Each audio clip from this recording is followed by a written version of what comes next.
And in addition to that, you're right on in the shadows of Gainbridge Fieldhouse. So for Pacer games, this is the place to be pregame, all of it. But tonight and today, it's the place to be because it is a one-stop shop. All you can eat, all you can drink. They just brought out mac and cheese for a table here and sliders. Unbelievable. And there are men and women in here. They're going to be watching opening round games. They got the women's games up. They got the men's games going once those tip off. All for just wall-to-wall basketball, if you will. And it's awesome, awesome to be here. And we will be here, obviously, over the course of today. And then I am on my way to IndyCar in Thermal. But let's begin by talking about what happened last night just across the street from here at Gainbridge Fieldhouse. And, yes, there are plenty of tournament games to discuss and get into, and there is a ton going on in terms of that conversation that we will get into. But once again, I'm going to say it once again, each time that the Pacers go out, you're at that point in the year where you're saying to yourself, okay, bottom line is this. For each game that you go out and win, you want to make sure that you're not giving it back, so to speak, with one that you had going in and then let it get away, or one going in that you look at and say, that's one that we should have.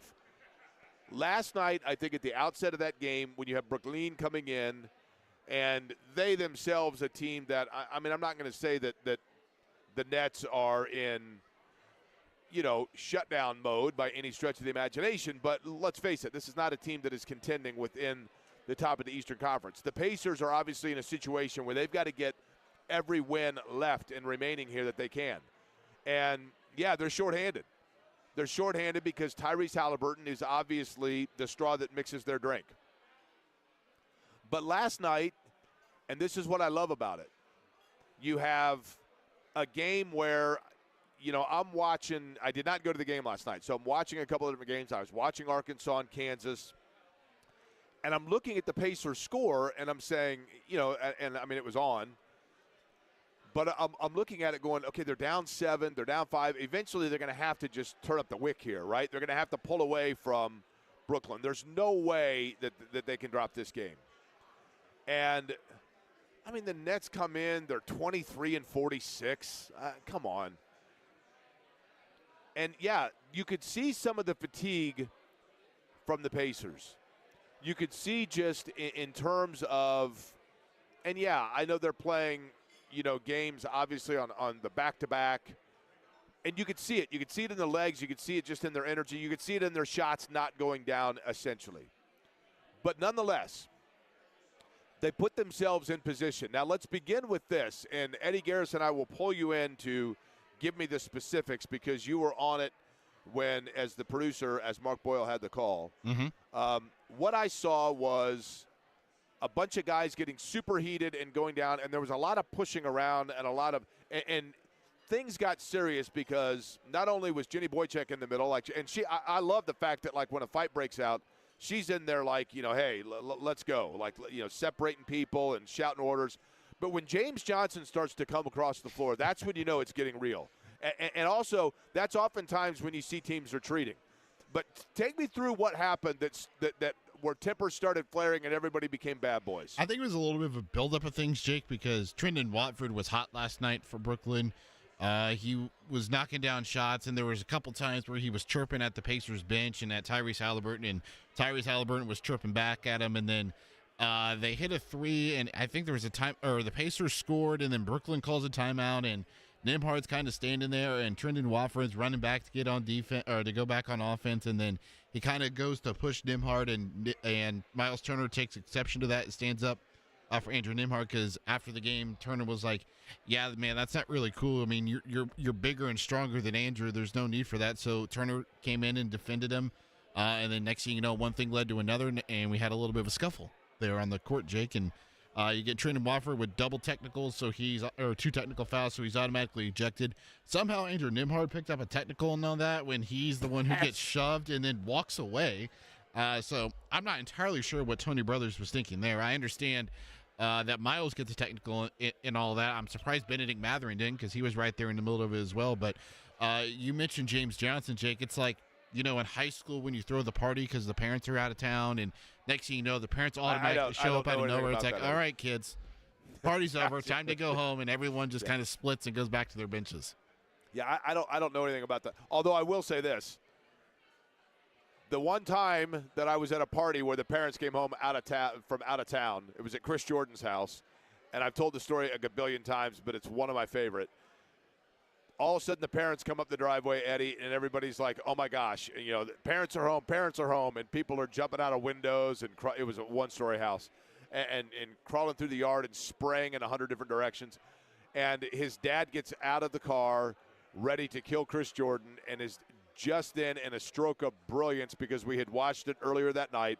Jordan looks right at his dad and says, I've told the story 100 times, he goes, Dad, Mike Tyson got knocked out by Buster Douglas. And his dad went from purple to normal color and looked at him and said, wait, what did you just say? He didn't really get beat, did he?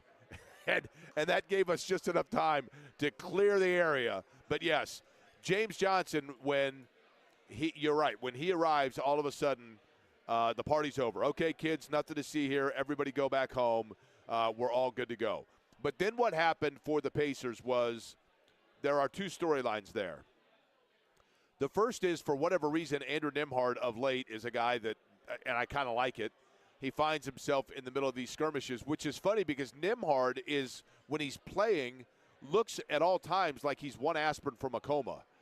And, can somebody get him a caffeinated beverage, please? And the fact that he's very stoic. He is not overly excitable. He's pretty even-keeled dude. But yet, whenever something like that happens, you can tell he's not afraid to back away. Okay, let's go, right? And that happened again last night. But there's another thing that's been taking place with the Pacers to me that is a storyline that I think is worth keeping an eye on for the remainder of the season. Because we've talked about Jarris Walker, for example, and whether or not Jarris Walker has taken a step forward and then his minutes got reduced, and I'm not going to say taking a step back, but whether or not that's, just what that's done to Jarris Walker. And I think for Jarris Walker, it was difficult a year ago when, as a rookie, he comes in and he's part of a rookie class of two, essentially, and the other one, Ben Shepherd, is getting playing time right away. And I think that was difficult for Jarris Walker. And this year he's gotten some opportunities, but just based on rotation, and the availability of players, he's fallen back a little bit, right? But one of the players to me that is kind of in that same mold of just trying to figure out who and where he goes and what he is Benedict Matherin. And Benedict Matherin has, and I think for Benedict Matherin, what has really been an effort by the Pacers to put it is, and what's been very conscientious for them, is with Benedict Matherin, they know that he has this killer instinct. Benedict Matherin is the guy, he's a natural-born competitor. Some guys will tell you they're a competitor, but then when it comes down to it and things are on the line, you go, yeah, I mean, okay, but everybody talks about I want the ball. Everybody talks about the moment's never too big for me. But talking about that or acting about that and going about it are two totally different things. And in Matherin's case, as soon, right out of the box, he comes right into the NBA and immediately has the quote of, I think I'm better than Michael Jordan. I want to guard I'm going to be better than Jordan. I'm paraphrasing, but he caught a lot of attention for that. And Matherin, when he takes to the floor, has a look in his eye of, look, this is, I'm the guy. I'm the franchise. And in the beginning, he kind of was. There's no question about the fact that Benedict Matherin from the jump, from the get-go, was under the impression that he was going to be a centerpiece player. And he's had to, I think the Pacers have had to really work with him and be patient with him of understanding when and when not to be that guy. And you always want a guy to be that guy, and you always want a guy to have that mentality. But there were times, I think, where it was maybe even counterproductive, and the reason being is because offensively speaking, when Matherin gets the ball, he wants to go into isolation or he wants to put his head down and drive to the basket. And the Pacers' offense works differently than that. The Pacers' offense works with, obviously, a more free-flowing nature, a rotation of the ball working around, a pass, and either you immediately drive or you are setting yourself to work it around and get it into an open three. And in Matherin's case, I think there's the offense can gear down a little bit. We've talked about that with Pascal Siakam. But there are times where I think what I'm getting at is this. The Pacers are okay with that sort of a mentality from Matherin so long as it's conducive to when they need it to be that way. I think Matherin sometimes gets a little bit, lost is the wrong word, but frustrated, if you will, when he's working or he's in situations where he's trying to do that, but they need to be faster paced or they need to be more free-flowing in their offense, and he's doing the nose down, take it to the basket, grind, I'm the guy. But the last two games, and in particular yesterday, is one of those where they said to him, okay, now it's go time. This game now is a Benedict Matherin game. We've talked about Siakam games. We've talked about Halliburton games. That was a Benedict Matherin game. And Benedict Matherin last night, and he did this as well at the completion of the Dallas game, towards the end of the Dallas game. When he gets the ball, you know he is going to the basket. And when he's going to the basket, he is either going to use an incredible body control that he has and balance to score, or he's going to go to the free throw line. And he took over last night in that situation in terms of being an offensive alpha and just saying, look, offensively speaking, I'm going to be the alpha here, and I'm going to be the guy. And he was last night, and it was awesome. And they get the win. And now, Eddie, as I understand it, all of the Nets are going to be here at Prime 47 for Fast Break Friday because they stuck around in town. Is that right? That's my assumption. I had a buddy text me on, what today? So Wednesday? Today's Friday. He texted me on Wednesday. He was leaving the building here, and he was like, hey, I think the Brooklyn Nets are in town because I just saw Juwan Howard. I was like, oh. I was like, yeah, I forgot he's an assistant with the Brooklyn Nets. And that's the only time I will ever say that. No, thank you for saying it correctly. That's right, Brooklyn, right? That's the only time you'll ever hear me say it. Now, I would assume, obviously, that because they've got – and that's kind of unusual, the whole two-step. The Pacers have done that a couple of times, though, where they stay in the same city, have two of them. But it'll be Pacers and Nets once again before Brooklyn leaves town. NCAA tournament, let's get to that. I thought – now, Eddie, how's your bracket? Because I got to brag here. Nobody cares about your bracket, but I'm going to ask you anyway. How's your bracket? Let's see. I have three. I have one that I make immediately when the bracket comes out. Okay. I have one where I do research for it, and then I have one that is just strictly emotions. Of like, hey, I want to see this team win. It would be cool. So the emotional one's doing fine. The one that I did initially when the brackets came out is in shambles. And the second bracket where I did some research is hanging on by a thread. Okay. I'm going to brag here.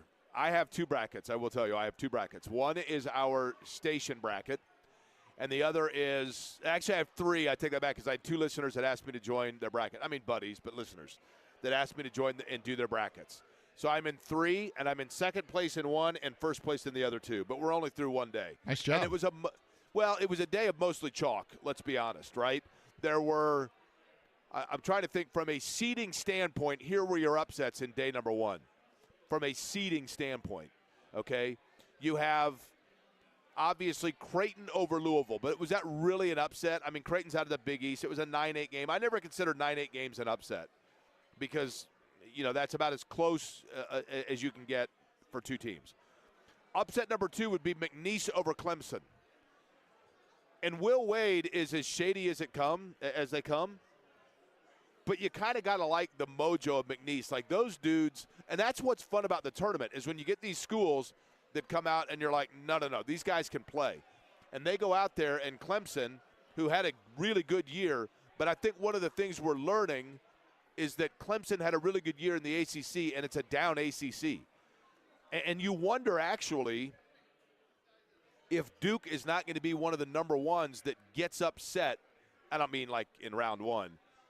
But maybe Duke is more susceptible than we thought because if you look at the ACC, Clemson was their best competition in the ACC. They're already bounced. Louisville in the ACC, they're bounced. It's a down ACC this year. So are we misled a little bit about Duke because of the league itself? And North Carolina obviously eking their way in and then having a resounding win in the opening round game, but now it gets real for North Carolina. But Clemson getting bounced was one. McNeese was fun, no question about it. But now McNeese goes on to take on Purdue after Purdue's win yesterday against High Point. And that game was taking place when we were on the air, so we didn't get to get into a lot of specifics about that Purdue-High Point game. But Purdue, and that basically Purdue said, here's who we are and here's what we're going to do. And it was a Braden Smith, Trey Kaufman-Wren game that led them, and that's who Purdue's going to have to be. And McNeese is going to be a challenge, although High Point, I think, is similar in the fact that High Point wanted to play fast, and Purdue was able to slow that down and corral it. And so that would lead you to believe that hopefully Purdue's able to do the same thing and exert that same force against McNeese. But we'll see what happens. Obviously, we'll talk about it over the course of today. The other game that took place that I guess was an upset, Eddie, you tell me if this is an upset or not.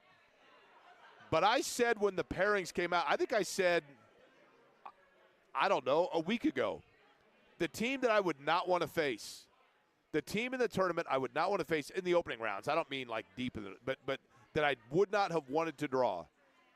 If Indiana had gotten in, or when Purdue, if they had slid and fallen a little bit, or if Ball State had won the MAC and gotten in, whoever it may be locally, Butler, if they'd won the Big East tournament and got in, the team that I didn't want anybody locally to have to face was Arkansas. Like Arkansas, it was BYU. Well, BYU also, but I'm telling you, Arkansas to me, they do John Calipari things. Now they've got obviously transfer older players. But Calipari and his teams typically get better as the year goes on. Now, I know that in the latter years, and BYU, yes, by the way, I said that BYU is a team that I'm saying could make deep noise. But when I saw the Arkansas-Kansas matchup, I immediately harkened back to when Kansas was upset by Arkansas, 2 years ago or whatever it was in the tournament. But Arkansas, I just had this feeling, was going to out-athlete Kansas. And Arkansas has linked at every position. They can guard you and make things kind of relentless and challenging for you, and they can hit shots. And that's exactly what you saw yesterday, and Kansas was just kind of on their heels with them. Now, what does Arkansas do from here? I don't know. What's interesting to me, did you see who Arkansas has next, Eddie? John Calipari versus the St. John's Johnnies, coached by? None other than, of course, Rick Pitino. So you got two UK guys formerly going against each other between Arkansas and St. John's. But those were the games that really jumped out at me. I think I can see that to some extent in the opening rounds. You love chaos. But then it destroys everybody's brackets, and I think sometimes it makes people lose interest later in, because if their Final Four is already shot and they're not going to win their pool by by week 2 or whatever else, then it loses a little bit of luster. And yesterday primarily was one essentially of chalk. But in going over our numbers game, Eddie, the biggest margin of victory, the biggest blowout in game number 1, I believe, was Houston, was it not? Yeah, so it was SIU Edwardsville who lost by the most yesterday. Okay, so SIU Edwardsville is at 38 right now, correct? Yeah, 38. So SIU Edwardsville I'm looking to see who got SIU Edwardsville in our fabulous, always popular numbers game. I'm looking here. Do you see it? What number was SIU Edwardsville? No, wait a minute. We gave away SIU Edwardsville. Here we go, right here. Dennis the Menace, baby. Dennis the Menace is in the running still, because 38 points for SIU Edwardsville, biggest blowout. Now, that we'll see if it gets eclipsed today. Baylor and Mississippi State playing right now. That's a 9-8 game, so you can bet that's probably going to be like a 5-point game throughout, a 2-point game throughout. One of those is going to be close, because those two teams very, very similar to one another. Big show lined up today, by the way. Coming up about 35 minutes from now, I'm always curious when it comes to the NCAA tournament in regards to what exactly is the mindset of a player. When you're going in, and in particular, I think we lose sight of this. You know, I'm watching the games right now, and by the way, can they go back to the original indigenous courts for these teams? I'm looking right now at Baylor, Mississippi State. It's one of the games that they've got on here as part of the Fast Break Friday of just nothing but games on television at Prime 47. And it's cool. You got the March Madness logo in the middle of the floor, but I want to know where they're playing this game. And unless they stop near the midcourt and you have time to look at the very top of the court at the check-in line, there you can see that I think it says Raleigh. I think they're in Raleigh. Okay, great. Can we not get the floor that is – everybody knows the Boise floor. Everybody knows the Tennessee floor. That's what we need, okay? That's what we need. But I'm curious if you're a player and all the attention that goes into this and knowing that you're on, for many of these players and for many of these schools, first time they've been on national television. And I know that now everybody has the ability to be on national television because they've got their own conference network and their own, streaming stuff. I get that. But in terms of being the epicenter of attention to the sports world, for a lot of guys, it's the very first time that's happened. And, what's the mindset? These are college, and I know it's a different era. And I'm not talking about guys at Kansas or UCLA or North Carolina that signed up for that. I'm talking about guys that are at McNeese or guys that are at High Point. Those are the players that I truly wonder what the mindset is.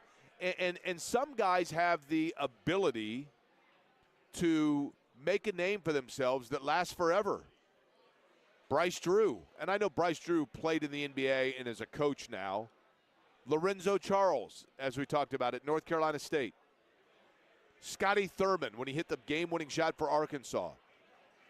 But the smaller schools, those moments, that one shining moment, what goes into the one shining moment for a player, and is it difficult then to live with that, even though it's good, when the basketball playing career is over and that's how people identify you?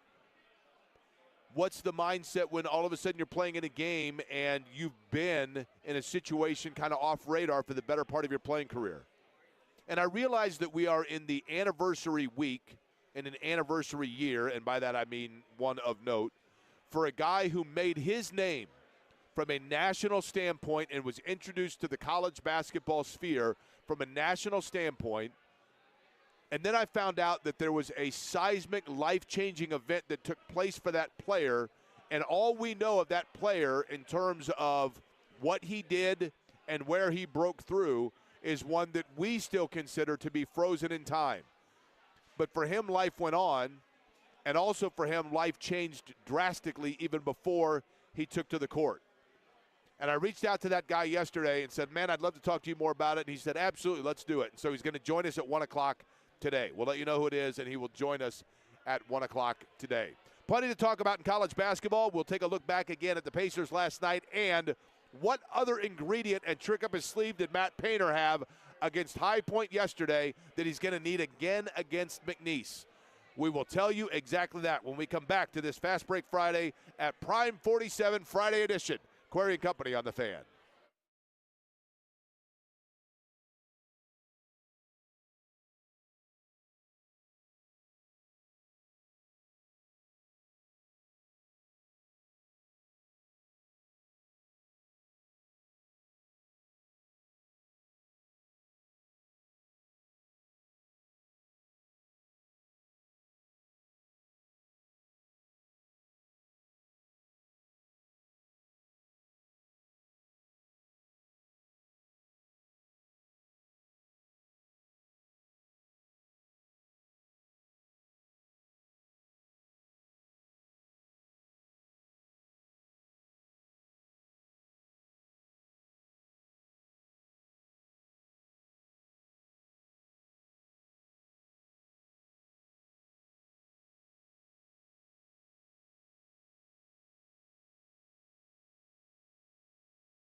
Prime 47, by the way, has got a golf outing coming up in September. It's going to be at the Hawthorns Golf and Country Club, September 22nd, 9:30 in the morning registration and breakfast. Shotgun start at 11 o'clock. September is a good time for that because it's going to be cooled down just a little bit. Presented by Tito's Vodka and benefiting Make-A-Wish. You can find out all the information at eventbrite.com. We are at Prime 47 for Fast Break Friday. Brad Schaefer, who's kind of the grand poobah of the establishment, will be joining me coming up a little after 2:30 on this Feel Good, Good for the Heart Friday. And it was a good Thursday for Purdue in their game against High Point. And I mentioned it earlier. You knew that Braden Smith, he is the floor general for certain. He is the guy that is going to run the show. He's the guy that's going to set the tempo. And he's going to get guys in scoring position. And it goes without saying that Purdue has, a great player in Trey Kaufman-Renn. I mean, these are the things that we know. And those two, I think, were absolutely key for the Boilermakers. But one of the things that you have to take a look at as well is the bench play for Purdue. We've been pretty critical of that, or I shouldn't say we, I have been. I've been pretty critical of the Purdue bench and talking about their lack of production and how Purdue can at times be a little too easy to guard, quite frankly, and to just figure out how to play against them. But what they got yesterday from the bench, it wasn't necessarily the bench scoring, and Cam Heide was good. I mean, he was in double digits for them. But it was also rebounding, and that takes away a little bit, I think, off of, the Kaufman-Renn's got his hands full alone just in terms of what's asked of him defensively and certainly offensively on the block. So when you have the bench coming in and contributing from a rebounding standpoint and getting you 22 rebounds off the bench, I think it's huge for Matt Painter's group. Huge for them. And they're going to have to play. I think now in particular, you're still going to have a situation where I haven't seen a lot of McNeese. I mean, I'd be lying if I said I had. But McNeese certainly seems like the kind of team that wants to play in pace and in rhythm and high volume shooting. And when that happens, you got to be able to control the board so that you're not allowing them, certainly defensive rebounds, to get off in transition and get going. And you're also not allowing them to quickly reset themselves offensively. And I thought that was really big for Matt Painter and for Purdue yesterday. Also wanted to mention, I had mentioned that Matherin's quote about Jordan, it was LeBron, when he said, and I have the exact quote now. Thank you to Chad for sending it to me. I don't know why I was thinking Jordan. It was LeBron that he said this about when he was drafted. I want to see how great he is. I don't think anybody is better than me. He's going to have to show me he's better than me. Ben Matherin on LeBron James. You got to like Eddie. Remember yesterday somebody said that they like the show, but at times I can be a little pretentious. Wasn't that the word that was used? Yes, it was. Would you say that would be pretentious if I said, for example, like, I don't know what radio personality you would say it about, like, Dan Patrick's fine, but like nobody's better than me. He's going to have to show me. That'd be a little much, right? Just a little bit, yeah, because, I mean, he's a vet, I'm talking about LeBron. He's been around forever. He's at top of his game still, and arguably one of the best players of all time, if not the greatest of all time. You think he is still at the top of his game? I mean, he's close, like a top 25 player at least. Ooh, top 25. Hold on. I'm going to push back here. Top 25. You tell me, okay, we're going to rank it, okay? Okay. Tell me the players right now in the NBA that you would say, okay, I'll tell you you tell me the players that are definitively better than LeBron right now. Right now. Jokic. Okay. Gilgeous-Alexander. Okay. I would probably still put Giannis in this category. Yeah, I would agree. Okay. I think from a talent perspective, Anthony Edwards. Okay. Those are like definitive. So I guess 25 was way too big. Luka? See, I don't know. I'm one of those that's on the fence about Luka. I don't disagree with you on that because I think Luka Doncic, he's a wonderful player. And I remember Mac Engel our friend from the Fort Worth Star-Telegram, and I remember asking Mac Engel, like, what is it about Luka that makes him special? And I remember him saying, this is going to sound weird, and I said this about T.J. McConnell, so I said that doesn't sound weird at all because I know exactly what you mean by this. He's like, he just understands angles better than anybody. And I thought that actually makes perfect sense in the fact that, and I think Luka Doncic has this ability. You've got the ball, there's the lane is crowded, there's movement going on, and being able to look and see like a crease or an angle where you can go and facilitate or open up or hit a shot is something that not a lot of players can do. And it's one thing to say you can do it, but it goes back to the Gretzky quote of it's more about understanding where things are about to open as opposed to where they are open in that exact moment. And I think Doncic does that very well, and that allows him to, if he's going to miss a shot, for example, follow it, get to a rebound where it needs to be, or see an opening or a crease for a pass or a penetration before it opens up. T.J. McConnell, I think, does that better than anybody on the Pacers roster, truthfully. Halliburton would be his vision is very, very good. But I think part of the reason McConnell, look at the stealing of inbound plays. You know, the anticipation things that he does are very, very unique. And I'm talking about T.J. McConnell. But, okay, so Luka will slide him down. Anybody else that jumps out at you, Eddie, as definitive, like right now, better than LeBron? Okay, 25 might have been too big of a number. I'd say top 15. Tatum. I'd put Tatum in there. Okay, that's a good one. And I'll be honest, you could maybe – you're going to laugh because I may be too high on this player. Jaylen Brown is up there for me. Yeah? Yeah, I don't know if he's better than LeBron right now, though. It's hard to say it because Tatum's out there. Yeah. I don't disagree, but he's up there. Okay, Steph Curry? I would take LeBron over Steph because I think LeBron can impact the game more than Steph can. Steph's primarily like a shooter. He's going to get you the momentum with his energy and everything, and he'll get others involved, but he's not going to rebound like LeBron does and, throw the ball all the way down the court to the other end. Anthony Davis? If he's healthy, yes. I think Anthony Davis is probably a top 5 player in the NBA when he's healthy because I think he's one of the most dominant players. That's a pretty big if, though, is it not? Oh, yeah. Yeah. If he's healthy? I think this player's really good, but he's on a really bad team, so I can't put him better than LeBron, but Tyrese Maxey. Yeah, he's a good player. Tyrese Maxey, though, may be, dare I say it, Eddie? Dare I say it? No. Do not go there. Don't say it. You don't think so? I don't think so, no. You don't think so? No, I don't. Tyrese Maxey might be. He very well could be. He is not Kyle Kuzma.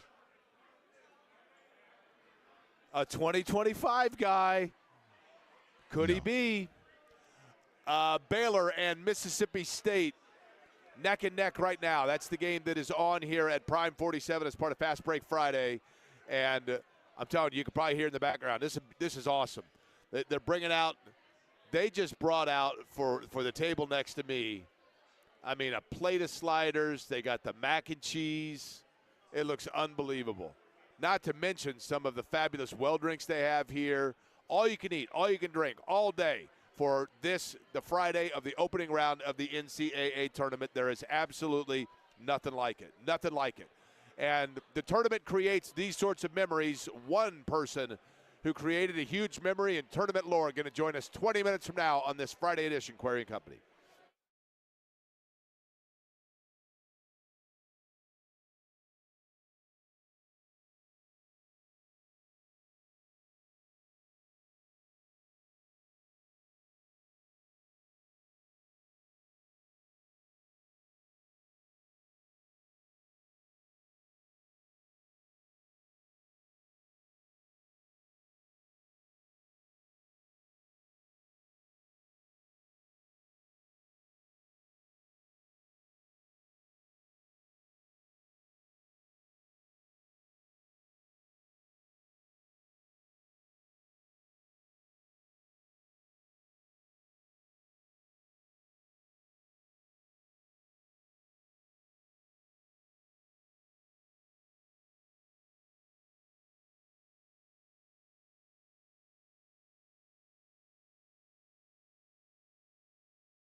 is the spot where you will find us today for Fast Break Friday, and it is awesome.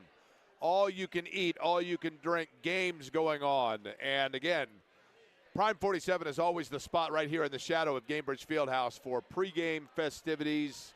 You're talking about a restaurant that is committed to Central Indiana and always putting on the best possible show, which is exactly what they're doing today, no question about it. Their golf outing is going to be the same. September 22nd is when that's taking place at the Hawthorns Golf and Country Club. Sponsorships available, foursomes available, eventbrite.com, where you can find more information on that, eventbrite.com. Right now in the NCAA tournament, Baylor leads Mississippi State 23-21. That game midway through the first half, and then Alabama 5-2 lead over Robert Morris. I guess I could say Alabama has defeated Robert Morris. I don't know. Alabama's really good, though. They're really good. And it's an interesting tournament because you have a lot of teams that are not conventional power programs, and so therefore part of you wants to say that, wow, other than Duke, does anybody really – do we know a lot about Texas Tech?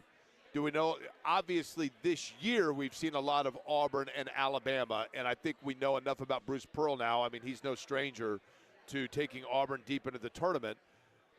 But some of the teams, Tennessee, it still feels unconventional to think about Florida, for example. Florida is an interesting one to me because Florida is one of those programs that every year, seemingly every year, that Florida gets a number 1 or a 2 seed and they have like a 26-5 record, and you're saying to yourself, I had no idea that Florida had that great a season going. Florida seemingly just puts together these years where no one it's like they play behind closed doors or something. Maybe I'm naive. That's entirely possible. Maybe I'm just ignorant and I haven't paid attention. I knew that Florida was obviously very, very good this year. They may be playing the best of anybody in college basketball right now. But for the course of this year, we heard so much about Cooper Flagg and Duke, understandably so. We heard so much about the slide of North Carolina. We heard so much about, in Indiana, the slide of Indiana. And I think we talked plenty about the fact that Matt Painter and Purdue, a program that a year ago goes to the national championship game, and then there was question as to whether or not they could sustain it, and the answer is a resounding yes, that they have. Not to the level, of course, of a year ago, but you lost a generational player and a two-time, literally a two-time defending player of the year. That's a lot to come back from. It's a lot to come back from. But is Purdue going to be back in the Sweet 16? And maybe they got some help yesterday from McNeese, or maybe McNeese is a buzzsaw, and that's the team that we're going to be looking at when we look back on the 25 tournament and say they were this year's, Florida Gulf Coast or whatever smaller school it is that gets things going and takes off. But we shall see. But I thought yesterday, Clemson gets credit for their comeback, but McNeese able to come back, or come out, I should say, from the get-go, and just, you get out to a fast start like that, I think teams start to scoreboard watch and look up, and that's the thing that you always want to avoid, is if you are a team that you are a single-digit seed, you're a 6 seed, you're taking on an 11, you're a 5 taking on a 12, and you look up, and you just say to yourself, wait a minute, we're supposed to be up 10 by now, and it's still tied, and you start looking at the clock and thinking this is not going to happen. It absolutely happened with Purdue and St. Mary's. In that game, there is no doubt that Purdue started to tense up late in that game, and maybe for St. Mary's, maybe that was what helped them in their entire run, or George Mason when they made their run, is that teams looked up and thought, yeah, this is not where I'm supposed to be. Not to mention, Jake, if you're that team that's pulling off the upset, or you're trying to pull off the upset, that next game, all the fans are starting to come in, and all those fans are cheering for the underdog. And next thing you know, it's the fans of the underdog team, and then all the fans that are coming in for the next game are cheering against you. Listen, it's when Indiana upset Duke in Lexington. I know we're talking 23 years ago, but that entire crowd was cheering for Indiana because you had all of these people that were from Lexington, Kentucky fans that were rooting against Duke, obviously. And then you had, to your point, Eddie, excellent point, those from other schools that wanted to make sure and root against the evil empire of Duke. By the way, Prime 47, this restaurant where I'm looking right now up into the balcony, and I'm going to talk to Brad Schaefer, who is the head guy here at Prime 47 later, and I'll probably bring this up again. But at Prime 47, one of the great stories of Indianapolis lore, every year in May, I've had Mario Andretti on the show. And Mario Andretti I talk about how he wears the ring from the 1981 Indianapolis 500. And he and Bobby Unser were great friends. They were great competitors of one another, it goes without saying.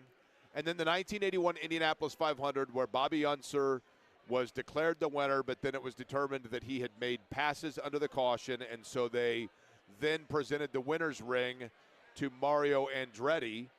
But Mario Andretti, Bobby Unser appealed it, and it took until August before they could declare officially that, in fact, Bobby Unser was the winner. And there's always been a great source of debate as to where exactly or for how long or for how just the freeze, if you will, of the friendship between those two was.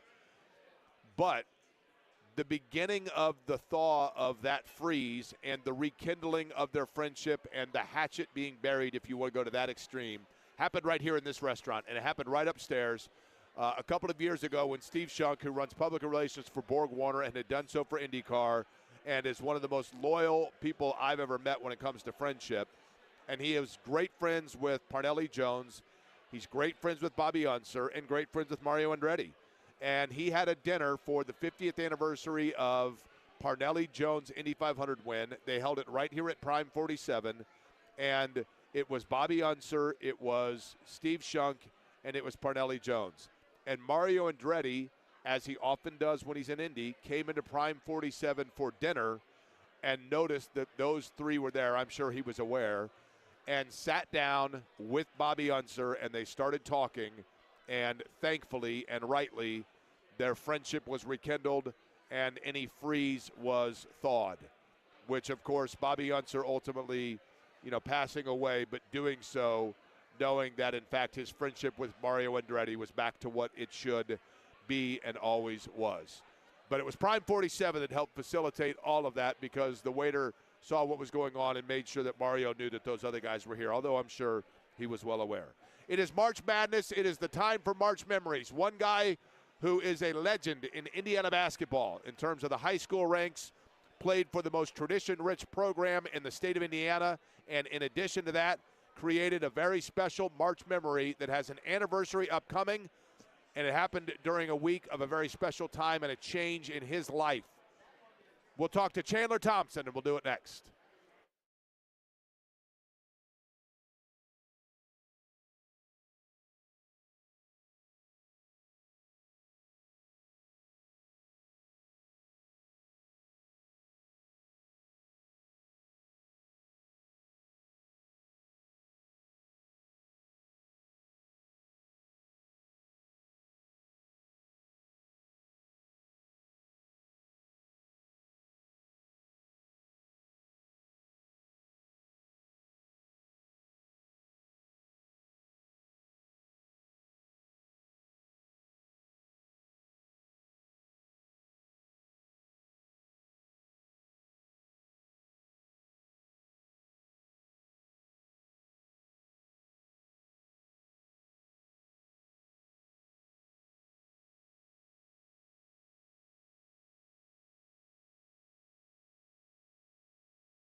Thompson might still be tripping when he hears that highlight. In Oakland, California, it was against the Runnin' Rebels of UNLV when Chandler Thompson, as Billy Packer said, I heard he could jump over an automobile, and I always thought that was fictitious, I believe was the word that Packer used. And he joins us now on the program, and I guess the only way to properly introduce would be to simply say, Chandler Thompson, how do you do? Welcome to the show. What's going on, fellas? Not a lot.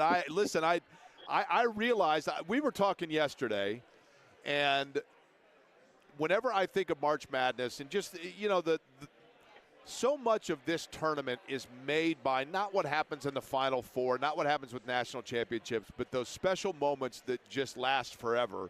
And that dunk was one of them. And then I realized that I need to wish you a happy anniversary, because that will be now, I don't want to make us feel old. 35 years will be the anniversary on Sunday, Chandler. And I want to begin by asking you this. Those moments for fans are frozen in time. But what about for you? Does it feel like long ago, or is it one of those things that it feels like yesterday to you? I mean, it still felt like yesterday to me. I mean, I'm getting asked that all the time about the dunk. I was at Lockhart getting my car serviced the other day, and one of the drivers came up to me and said, "Hey, I know you." I said, "You might have." He said, "Chandler Thompson, right?" "Yep." Man, that dunk was the best dunk I've ever seen in my life. And so it goes on and on, no matter where I'm at, no matter someone's going to come up to me and keep it going. So, yeah, it just seemed like it's just yesterday. It's timeless, priceless. It's one of those things that just continues to keep going. Now, okay, so here's the other question. If he then would have said, can you still jump over this car, could you have done it? I told him no. He asked that question. That was the next question he asked. I told him no, those days are over with. I'm just watching from afar. Okay, let's go back to this. We could start actually with the fact that I've always said this, and I'm sure you're friends with them. How often do you have to remind Woody Austin that he has your Mr. Basketball? Do you have to remind him of that every once in a while? My cousin gets on Woody about that. I don't throw that in Woody. Me and Woody are great friends. I won't throw that in his face because he did have a great resume in high school. But, at the end of the day, I still felt like I was 88 Mr. Basketball. But I got the ultimate goal, was a state champion. In that state championship, Chandler Thompson is our guest, 8 in 88 for Muncie Central, right? And that was such an iconic, Final Four in general, because you had Sean Kemp in there. You had Damon Bailey in there, and then you had Chandler Thompson and Muncie Central, and you guys get the win that year. What was it about, Ball State, obviously, Chandler, I want to go back to your recruiting first off and going to Ball State. You stick in Muncie, you stay at Ball State. When you go back to think about it, and if I'm not mistaken, would it have been Majerus that recruited you initially to Ball State, and then Dick Hunsaker was the coach in 90, is that right? Correct. It was a Majerus.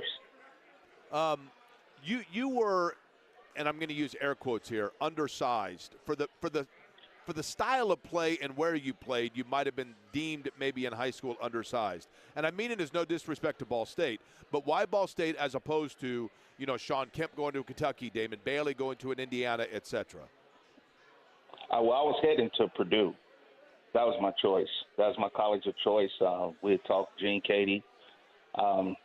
Me and Woody we were going to Purdue together. It's just at the time what Rick Majerus sat down in my living room with my parents, the package that he had sold on to us that, hey, you come here, this is what we're going to do for you. This is what we're going to do at Ball State. We're going to play North Carolina in 1992. We're going to have this big gym. And he made me feel like I was a family member. Gene Katie, it was more like a statistic. No disrespect, but it was just more like I'm just a fill-in guy, not a family guy. And Ball State was the choice. I wanted to stay in state just because my parents would be able to see me play. Out of state, I didn't know, like the NIL that's going on now, but it was still going on back in '88 with bigger colleges. I didn't know any of those things. I'm going to guess that Sean Kemp got some NIL from Kentucky in 1988, right? Of course. I mean, he came to the Indiana All-Star game with a blue drop-top Cavalier. So it's the same color as Kentucky. So we all knew that, he got taken care of. Yeah, I mean, it was the Wild Wild West back then, right? I mean, you had between LeBron Ellis, of course, we know what happened in Kentucky with Sean Kemp, and then he ended up going to Trinity before going into the NBA. But so what about Majerus? I mean, I hear so many variations of Rick Majerus, both from like he was this engaging, larger-than-life personality, and then other people saying, no, he was actually kind of crazy, he was intense. Give me your best Rick Majerus story or recollection.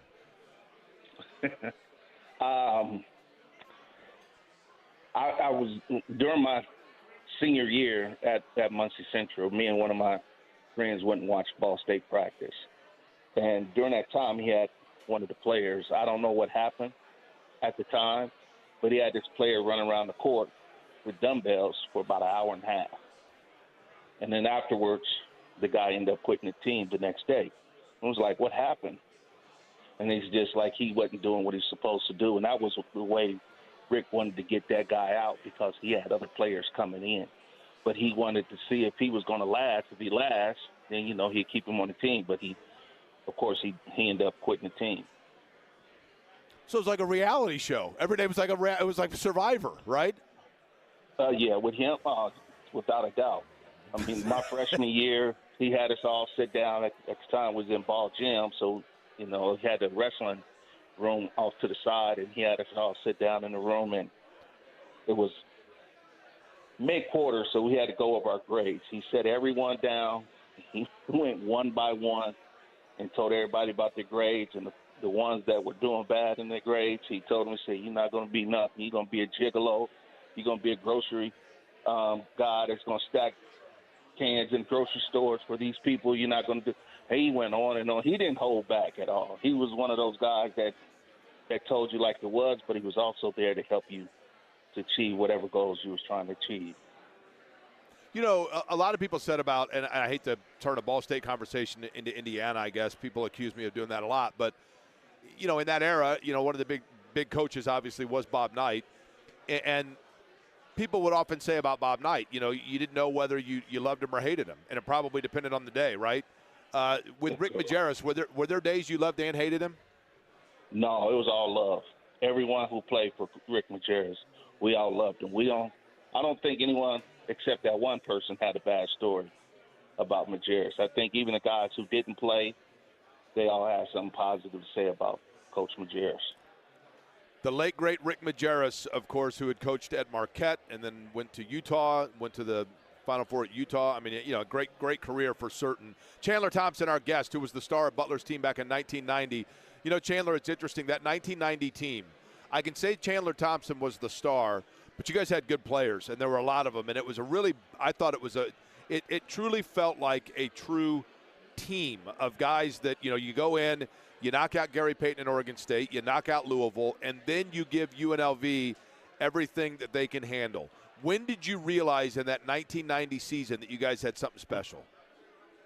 Well, I think the team before us, before I got there, they went 29-3 or 30-3 or something like that, and lost in the second round to Illinois that year. So then coming back, we still have the same team. Just added me to the mix, and then we end up getting a new coach. So we just had to find our niche.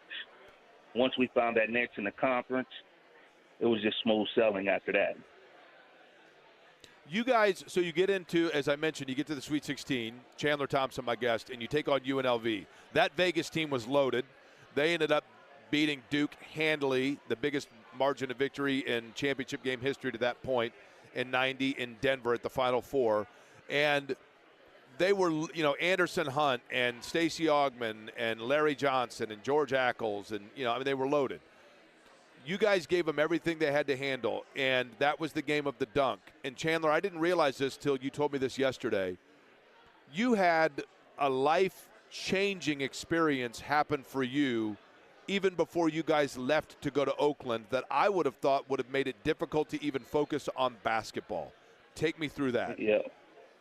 Well, after the first round out in Utah, came back and had to get prepared for UNLV. But that Monday, I had to miss practice because my daughter was born on that Monday afternoon. She went into labor. Mom went into labor at 6 o'clock in the morning, but we didn't get anything done until the afternoon. So the mom was trying to induce the labor so that I could be there for the delivery of our daughter. So that was 35 years ago. We just celebrated her birthday the other day. What was that like? What was the mindset, I guess, of having to balance life and basketball? And did it almost, I guess, put in priority for you the job at hand, or did it maybe even make you focus that much more? Well, I was already focused, but I think, I wanted to go out there, like now the kids write their names on their tennis shoes. I did it on our pre-wrap, the tape. So I put my daughter's name on there. So I was focused on trying to get to that next round and hopefully trying to get somewhere that, Ball State has never been, even though we were in the Sweet 16, but take it another step further and going to the Elite Eight, and then maybe to the Final Four. I always felt like there was a whistle at the end of that game where there was a foul that was called but not called, and I can't remember specifically what it was, but I'm pretty sure you guys got screwed. Is that right? Did you get screwed against UNLV? Yeah. There was Scott Nichols got called for an intentional foul, which it was an intentional foul, so they got to shoot 2 shots in the free throw. 2 free throws, and then end up getting the ball back to help add to their league. And then we came back and made a bucket and then stopped them again. And then we had an opportunity at the end to either tie the game up or win it. Chandler, I'm curious about this. As we watch the tournament today, and it is hard to believe, 35 years ago, right? So, life goes on. And basketball has been good to you, and I know you've been good to basketball as well. But now, in 2025, life finds Chandler Thompson doing what? What's the day-to-day life like for Chandler Thompson now? I'm still watching basketball. I'm not coaching anymore. I got out of coaching. But my son is over in Europe playing, so I'm coaching him, critiquing him, trying to get him to be the best player that he can be. So I'm always still involved in basketball some type of way.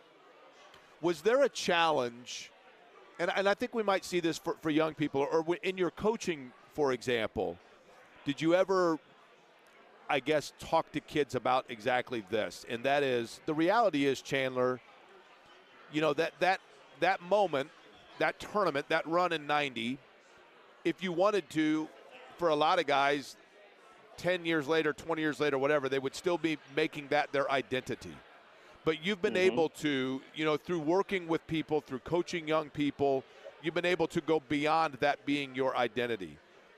Was there a danger in that, so to speak, of dwelling on it for too long and basking in it for too long, and instead of being able to move forward? And have you been able to talk to people about making sure that college is the opportunity to set them up for life, not for defining life? Yeah, we always talk, when I was coaching, we always talk to kids about the decision of schools that they make. You like to go to a school that's going to be there for you after college, not just during college. So, you get a lot of guys that say, I'm going to this school because it's Division I, but that Division I isn't going to play you. But you have like a Indy that's Division II, that they're going to look out for you. They're going to take care of you. Even after your 10 years are over with, you can always come back home and they have something prepared for you. They have something looking out for you. A lot of these kids just go for the big name and not looking at the school that's going to take care of them or the coaches of the community.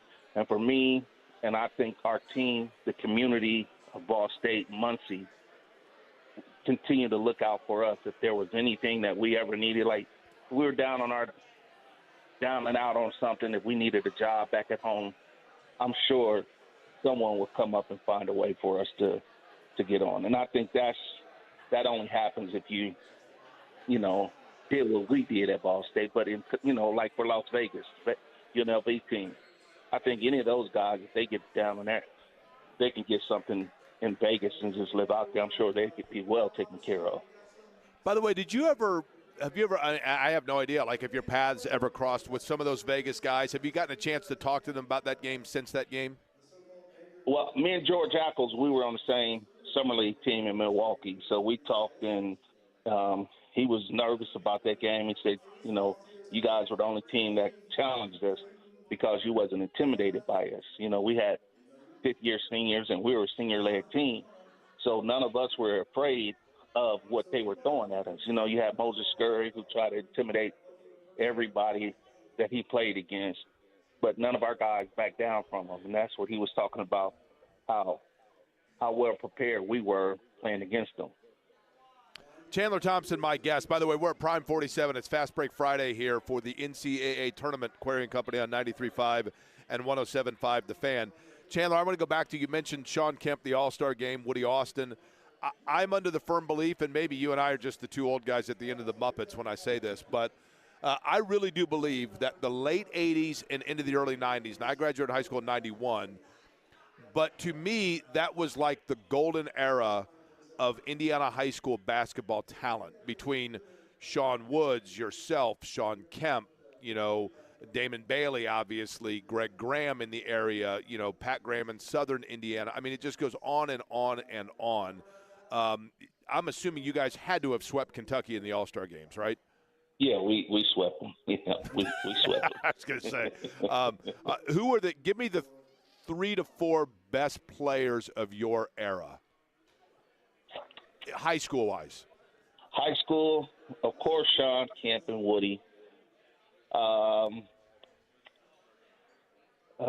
trying to think who else outside of, Muncie that. Well, I mean, Marion, right? Henry Williams was definitely a player.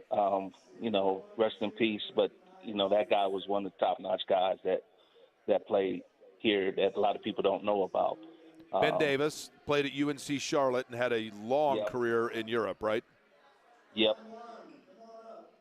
Edwards and Jones would have to be in there, right, for Marion? Yep, of course. The year before us, Edwards, Jones. We forgot. I can't picture. I can't think of them right now. But Anderson was tough. Archie Fuller. Archie Fuller was a couple years behind you. Was a really good player. Lawrence North, obviously. Montross was just coming into his own, but Montross and Leary would have been right behind you. I mean, I'm telling you, it was just there was nothing better than the high school tournament back then, and Henkel and all of it. I mean, it was absolutely special. I loved absolutely everything about it. Chandler, lastly, Ron Rutland was a heck of a player who's still around, right? And his son now playing. His son's at IU Indy, right? Okay, let me ask you this, Chandler, before we let you go. In the career of Chandler Thompson playing overseas, you played in how many or what countries? I played in Spain, Italy, and Russia. Okay, what was Russia like? Horrible. Was it horrible? I stayed there for about 5 months, and they offered me a contract to come back. I told them I couldn't do it. Spain and Italy, I think. The mob runs everything. The mob was running everything in Russia at the time, so I can only imagine what it's like now. Now, wait a minute. You didn't have any mobsters out after you, did you? Oh, yeah. Really? Yep. Okay. So we got a guy that played at Purdue named Roy Hairston. He's coaching at Warren Central. So we played against each other, and after the game, we go to a restaurant / entertainment like a Dave and Buster's. Okay. So after the game, me and him are walking up to the restaurant, and we see this guy. He's walking around. He's chest bumping everyone. So I said, "What?" I told Roy, I said, "Watch him pick me. He's going to pick me to chest. He's not going to get you. He's going to just chest bump me." And so when he walked up to me, he ran and chest bumped me, and he fell down to the ground. And we just kept him. We didn't laugh. We went on our way. About 15 minutes later, our teammates came up to us and said, "Hey, what just happened?" I said, "Well, this guy came up to us and he was just trying to chest bump everyone and ran into me." He said, "That was a mobster. He was ready to kill you guys. We had to talk him down so he didn't come after you. He was ready to kill you. Did you guys get him?" I said, "No, we just chest bumped him. That was it." So that's the reason why there was not a second year in Russia, right? Of course. you got to know when to say when, right? It wasn't for me. You know what actually? You know what the guy said in Russian when he walked away? He said, "That's the dude with the dunk against UNLV." That's exactly what he said. He could probably go out and jump over the car. That's right. How do you do? That's right. How do you do? Well, Chandler, I'm happy to know that how you do as well. And it's been long overdue to have you on the program. But I certainly have a great deal of respect and appreciation for not only your contribution to high school basketball and Ball State basketball, but also your work with young people throughout the area that continues to this day, just in leading by example. But I certainly appreciate it, and we'll let you go back to enjoying the games here for March Madness and the 2025 version of it. I appreciate you guys having me on and keeping me relevant. That's Chandler Thompson, always a pleasure. Chandler Thompson, how do you do, joining us on the program? Yeah, man, I can only imagine. Listen, if I had the chance, Spain, Italy, and Russia. I've been to Spain and Italy, but I've not been to Russia. I don't know that I would ever go to Russia, but, I mean, playing in Spain or playing in Italy, those guys can make good money. And when he mentioned Henry Williams was a really good player out of Ben Davis, left-handed if I'm not mistaken. And he just passed away, I think, 2 years ago. And I don't remember if it was a heart ailment that Henry Williams passed from, but Henry Williams may have been the most underrated player of that era because he had a long-standing, I mean, I think like a 16-year or so career and made a ton of money over in Europe. And a lot of people forget how much money you can make over in Europe, but he played in the top leagues over there for a very long time, did it tax-free, and then was able to come back to Central Indiana and live a really good life here in Indianapolis. A really good life right now for a lot of people. You can probably hear in the background a lot going on here at Prime 47, part of Fast Break Friday as they have the NCAA tournament games up. It is Baylor and Mississippi State, two bigger programs out of big conferences that you didn't hear a lot about this year. It's one of the 9-8 games. It is underway. Get you caught up on the scores of it and go back to what happened last night. There was something that happened last night for the Pacers that I think there's a blessing in disguise for an adversity they faced. I'll let you know what I'm talking about and who I'm talking about, and we'll do it next.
I'll tell you another upset special I've got. So, not that anybody cares about my picks, but I will tell you.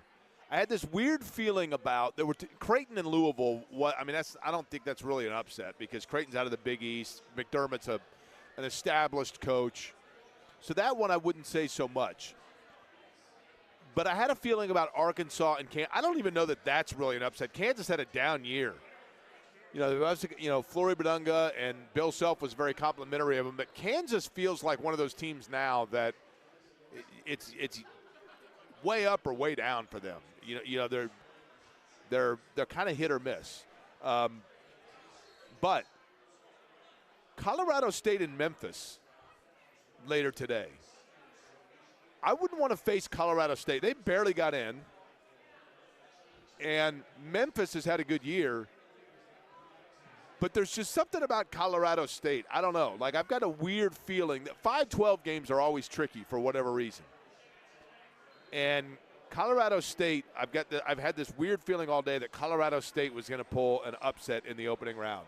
I said earlier flippantly that Alabama and Robert Morris was over when it was 5-2. I might have spoken too soon. Alabama right now a 4-point lead over Robert Morris. That game is at the half.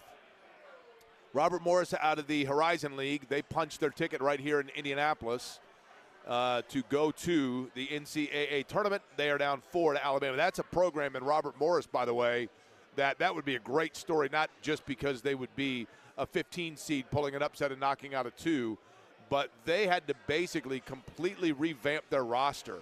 And they, a couple of years ago, they were really, really struggling. They joined the Horizon League.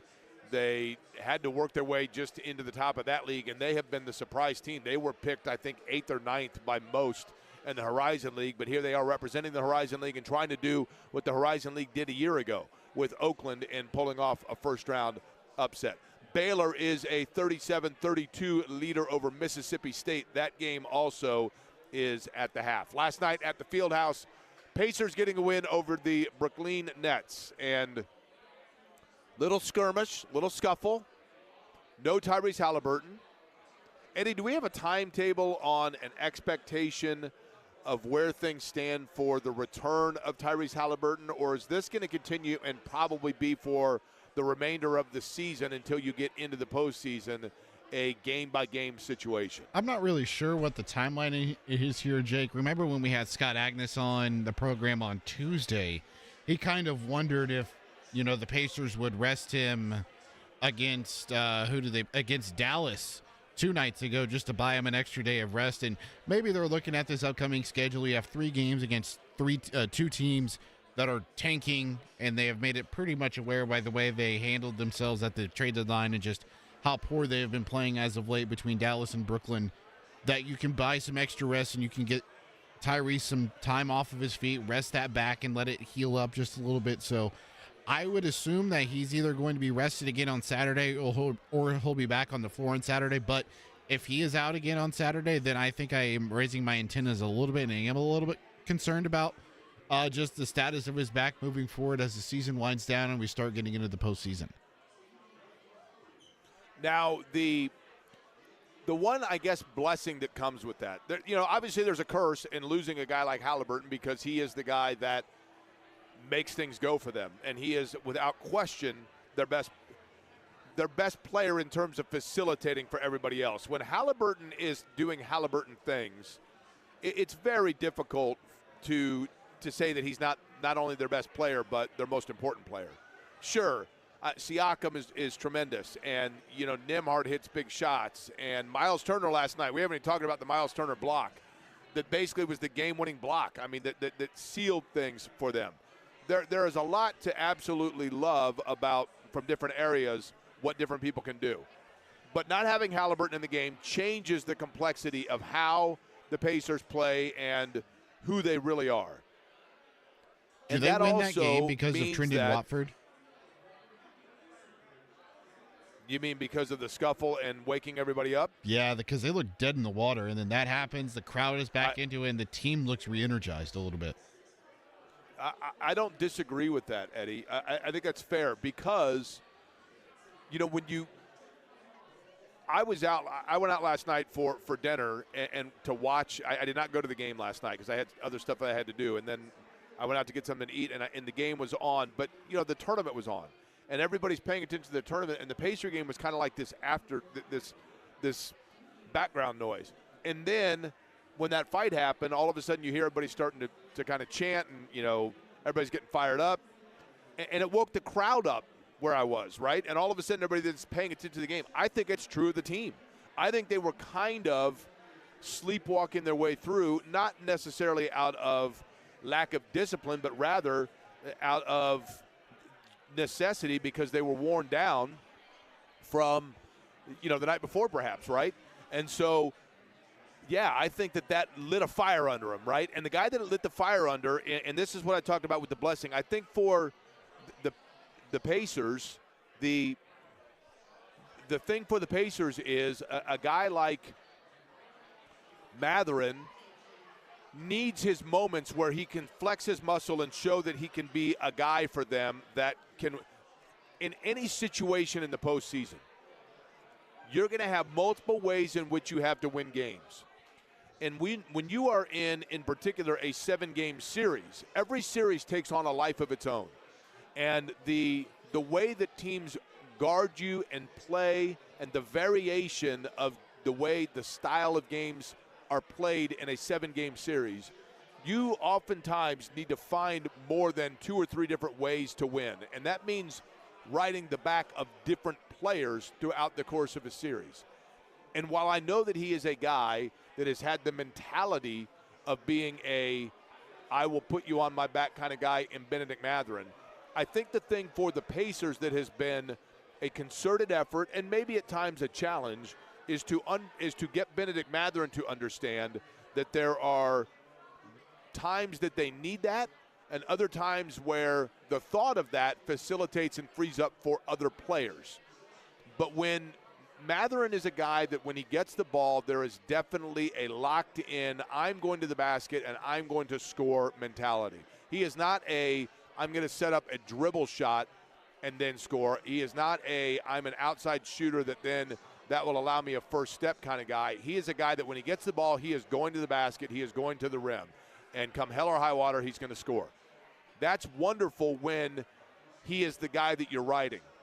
But when he is not, that's where he can get a little bit lost. And I think at times it's been a challenge for them to get him to contribute in ways other than just strictly the scoring mentality.